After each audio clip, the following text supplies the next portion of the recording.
அடிக்கடி டீ குடிக்கிறவங்களா நீங்க? உங்களுக்காக ஒரு சில ஃபேக்ட்ஸ். நம்ம எல்லாருமே என்ன நெனைக்கிறோம்னா, கிரீன் டீலாம் கிரீன் லீஃப்ல இருந்து தான் வருது அப்படின்னு நெனைக்கிறோம். இல்ல. எந்த வகையான டீயா இருந்தாலும் சரி, அந்த டீ தூள் பார்த்தீங்கன்னா, ட்ரைட் லீஃப்ல இருந்து தான் உருவாகுது. இந்த கிரீன் டீயும் அப்படிதான். நம்ம அதிகமா டீ குடிக்கிறனால நம்ம உடம்பு டீஹைட்ரேட் ஆகும் அப்படின்னு நெறைய பேர் சொல்லியிருப்பாங்க.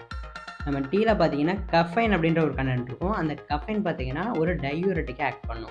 டையூரெட்டிக்னா நம்ம ஹைட்ரேஷன் லெவல அதிகப்படுத்தும். ஸோ நம்ம உடம்பு எப்பவுமே டீஹைட்ரேஷன் ஆகாது டீ குடிக்கிறனால. இந்த டீ குடிக்கிறனால எந்த ஒரு ஹெல்த் பெனிஃபிட்டுமே இல்ல அப்படின்னு நெறைய பேர் உங்கள்ட்ட சொல்லியிருப்பாங்க.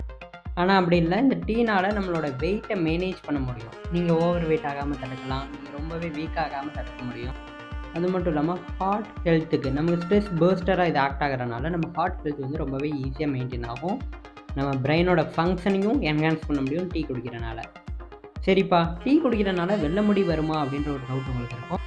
அத பத்தி நான் நெக்ஸ்ட்